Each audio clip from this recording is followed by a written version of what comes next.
Assalamualaikum warahmatullahi wabarakatuh. Alhamdulillahirabbil alamin. Anak-anakku semua, kita bertemu lagi dalam keadaan yang sehat, dalam keadaan iman, Islam, ihsan, sehingga kita bisa menjalankan aktivitas kita, bisa menjalankan kewajiban kita, dan semoga apa yang kita lakukan pada kesempatan kali ini bisa membawa manfaat, membawa barokah, dan kita semua bisa mendapatkan ilmu yang bermanfaat. Amin amin ya rabbal alamin.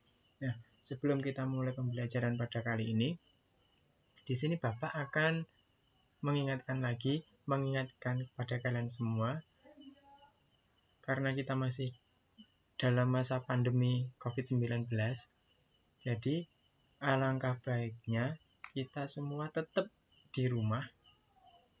Jangan keluar rumah.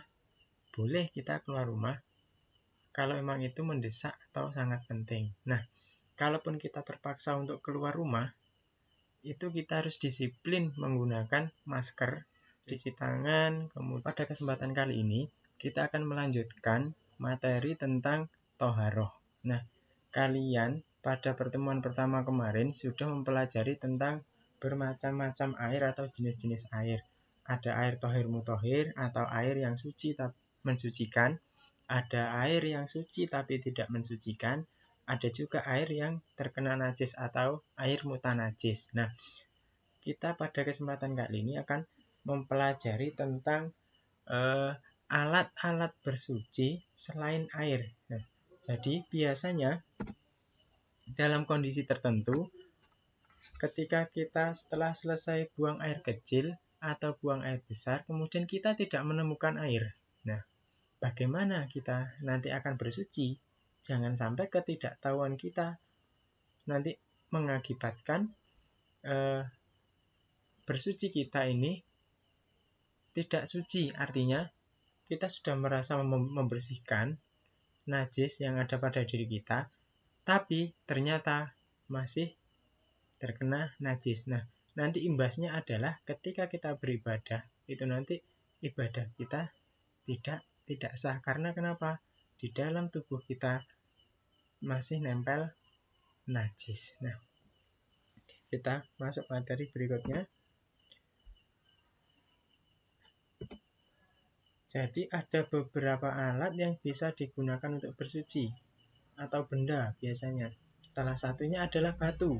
Nah, meskipun batu bisa digunakan untuk bersuci, tapi tidak semuanya batu bisa digunakan untuk bersuci.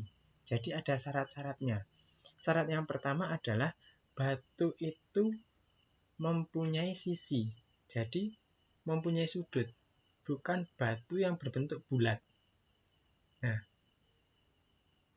bisa misalkan kita mencari batu yang berbentuk segitiga yang mempunyai sudut. Nah, atau kalau misalkan kita tidak menemukan batu yang bersudut, nah kita bisa menggunakan 3 buah batu.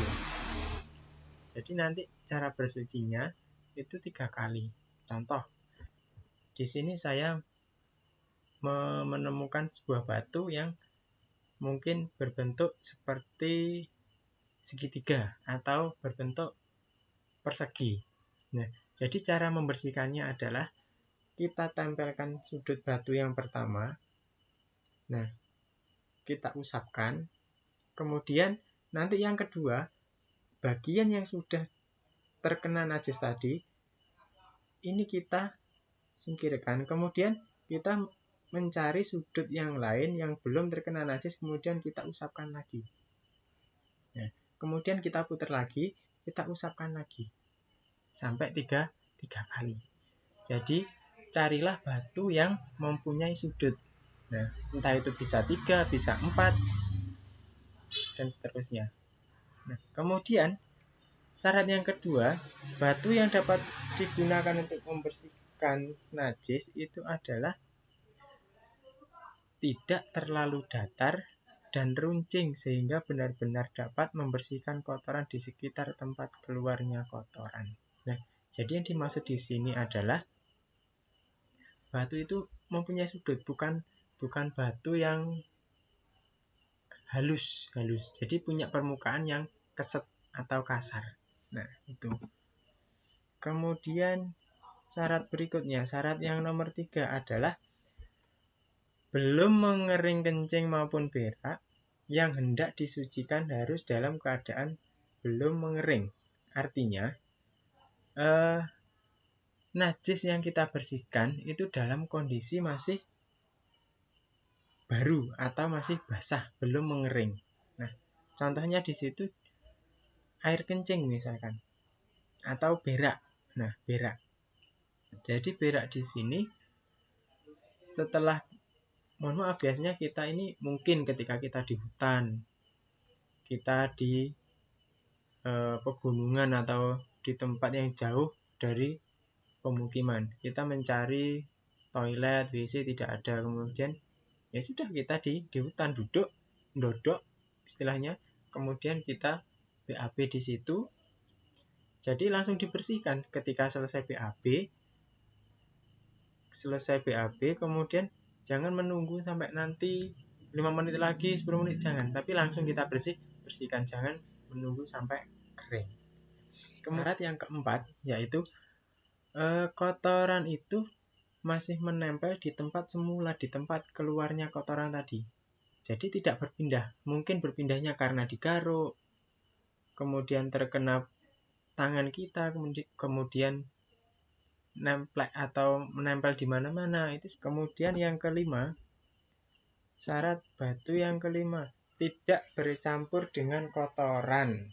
Nah, artinya di sini batu yang kita gunakan itu benar-benar batu yang suci.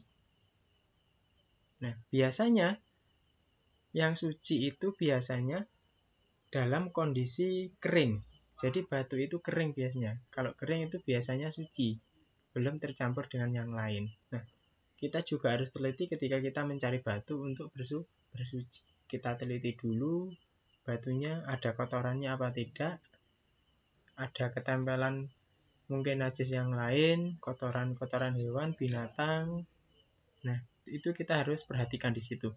Kemudian syarat yang keenam, batu dalam keadaan suci tidak boleh batu yang terkena najis atau tertempel najis. Nah, penggunaan batu najis akan membuat anggota tubuh yang tertempel kencing maupun berak semakin najis keadaannya. Syarat yang keenam ini adalah jangan sampai kita mengambil batu, kemudian batu itu ternyata sudah terkena najis. Ketika batu ini kena najis, kemudian kita gunakan untuk bersuci. Ini bukan malah suci, tapi kita justru akan memperbanyak najis yang ada pada tubuh kita. Nah, makanya kita harus berhati-hati. Rangkuman materi dari materi pertama dan kedua yaitu bersuci menurut bahasa memiliki arti bersih dari segala kotoran. Nah, jadi yang namanya bersuci atau toharoh menurut bahasa adalah membersihkan badan pakaian dari segala kotoran. Kemudian menurut istilah fikih, toharoh adalah bersuci dari najis dan hadas. Nah, apa itu najis, apa itu hadas, nanti kita akan membahasnya dalam kesempatan berikutnya. Kemudian yang kedua, ditinjau dari kedudukannya dan hukum penggunaannya, air dibagi menjadi 3 kategori. Nah, ini materi minggu kemarin. Air yang pertama adalah air suci dan mensucikan atau air tohir, mutohir.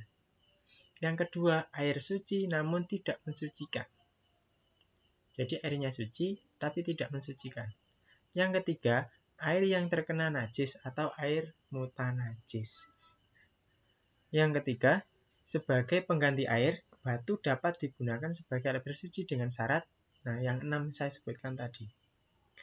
Kemudian yang nomor 4, diperbolehkan menggunakan benda padat selain batu dengan syarat memiliki kriteria 1, yaitu suci. Jadi selain batu itu kita bisa menggunakan kayu, bisa menggunakan daun, ranting, tisu. Nah, mungkin ketika kita ke toilet di hotel misalkan, di situ tidak ada air, tapi di situ adanya tisu. Itu boleh. Tisu, daun, ranting, dengan catatan benda ini harus mempunyai tekstur atau kasar. Nah, kasar. bukan benda yang halus. Yang kedua, padat dan kering. Nah, jadi syaratnya bendanya benda padat dan juga kering. Kalau basah tidak boleh digunakan untuk bersuci. Yang ketiga, mampu menyerap, menghilangkan, dan membersihkan. Ini kita contohkan seperti tadi tisu.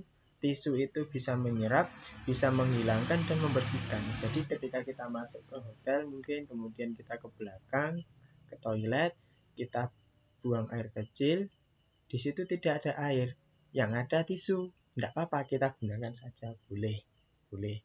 Karena tisu itu sifatnya menyerap dan juga menghilangkan dan membersihkan. Yang keempat, bukan benda yang dihormati dan sangat dibutuhkan. Maksudnya di sini adalah benda yang kita gunakan untuk bersuci ini bukan benda yang masih digunakan. Contoh, tadi disebutkan batu boleh digunakan untuk bersuci. Nah, kemudian di situ sampean mencari batu tidak ada. Di situ adanya mungkin patung. Di situ mungkin ada lagi apa ya? Pokoknya benda yang masih digunakan itu tidak boleh digunakan untuk bersuci. Nah, artinya benda batu yang boleh digunakan itu batu yang tidak digunakan. Nah, yang ada di pinggir jalan, di hutan. Kalau kita di hutan mungkin di situ ada ranting dan rantingnya tidak digunakan. Daunnya juga tidak digunakan, itu boleh. Ya. Mungkin hanya itu yang bisa saya sampaikan. Apabila ada kurang lebihnya, ada kesalahan dalam saya menyampaikan materi pada kesempatan kali ini, ada kurangnya, saya mohon maaf yang sebesar-besarnya. Sampai ketemu lagi dalam kesempatan berikutnya. Saya akhiri. Assalamualaikum warahmatullahi wabarakatuh.